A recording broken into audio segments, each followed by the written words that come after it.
I need to thank Tun Dr. Mahathir and his family and all of the volunteers who helped make this possible, and of course Matthias Chang for the drive that has made this a wonderful, wonderful experience.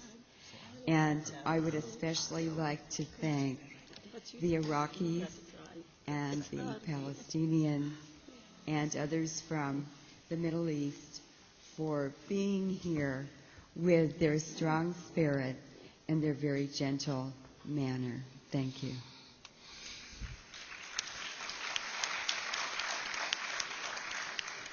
Several days ago, I was talking to Matthias, and he said what people really need to understand is the economics of war before they can understand war. And I'd like to read a quote from Richard Cook, former U.S. federal government analyst, from his article, Extraordinary Times, Intentional Collapse and Takedown of the USA.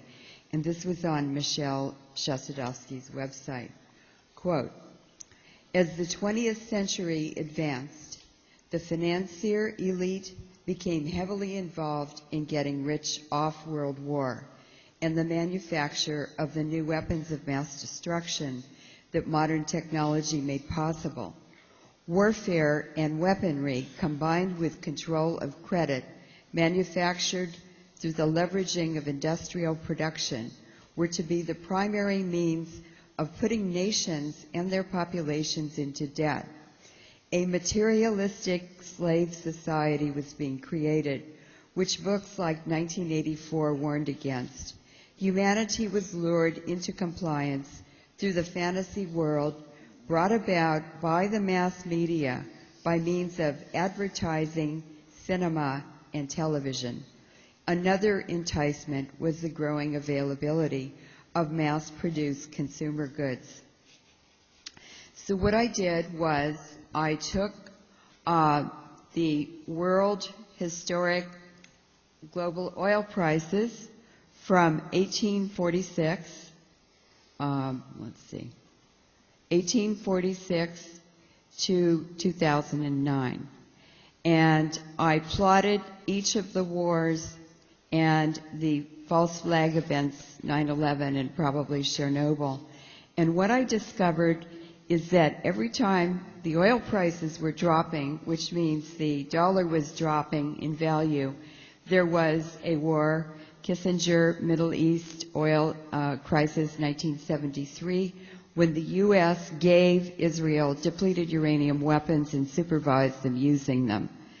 Then the Iran-Iraq war happened. I don't know if that was radioactive, but everything else after it was. Chernobyl, the dollar was dropping. Gulf War won. The Yugoslavian war in the mid-1990s. The NATO attack in 1998. 9/11, you can see the dollar was dropping. 2003, Iraq war. And after that, oil prices just went up, up, up, bankrupting businesses, commerce around the world, and now it's crashing, which is bankrupting the oil-rich countries, the axis of evil. And so what I noticed was, anyway, I did not see Vietnam on that chart, and I went and looked at opium prices. The Vietnam War was to start up the opium trade again. This is the average annual rate of population change for the world and the major development groups, 1950 to projected to 2050. Now this is change in population. This is the global average. And you can see that when bomb testing ended, which poisoned the world, the global population began declining. And that poison from the bomb testing especially affected population decline in the most developed countries. The less developed countries and developing regions The population started dropping, well, sort of peaked in the 1980s. But by 1991, when depleted uranium was introduced, you can see that all populations in all regions are declining. This is part of the global depopulation policy of the ruling elite. This also affected fertility rates. This is the 2008 United Nations report on changes in population and fertility. Radiation is a very strong disruptor of reproductive processes. So this is the global average of fertility dropping. You can see that projected out to 2050, they're planning for all populations to reproduce just 2 or 2.5 children per woman. And they are reducing the global population drastically. The effects of that radiation, all those nuclear wars for decades, is that, well, this is the bombing of Afghanistan, which is continuous since 1991. I'm sorry, of Iraq since 1991, and now they've started doing it in Afghanistan. And this is the air currents at low, medium, and high altitude, which is carrying the radioactive depleted uranium poison gas across the north part of India, which is poisoning the Punjab, and into, it's getting rained and snowed out in the Himalayas, poisoning all of the rivers that irrigate Southeast Asia.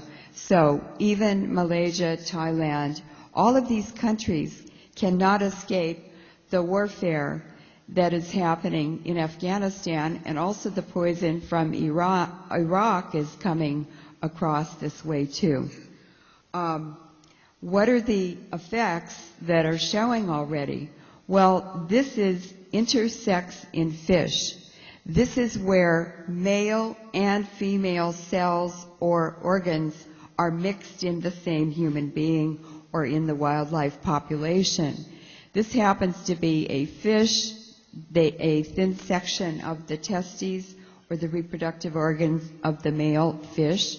Here are immature female eggs in a male fish, and this is abnormal sperm-producing cells right next to it. This is not normal. In the wildlife and human populations, we don't have male and female organs that are expressed, or even cells in a sex. And in this fish, this ovaries are from 2 different fish from different parts of Lake Superior in the northern United States. So this is normal, healthy ovaries in a fish population not exposed to chemicals and radiation. And this is what the chemicals and radiation do to the reproductive organs. Oops. How do I go backwards?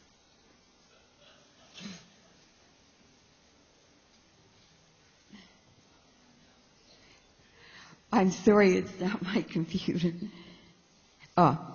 Now, this intersex or hermaphrodite expression of male and female sexual cells or organs is also happening in people. And this is an 18-year-old from a South African village. Her name is Caster Semenya. And in September, she was winning so many gold medals and on her way to the Olympics that people demanded that she be sex tested. It turned out that she has no ovaries and no uterus. She has internal testes, the male reproductive organs, and she has 3 times more testosterone in her urine than other women. But it is still within the range that it allows her to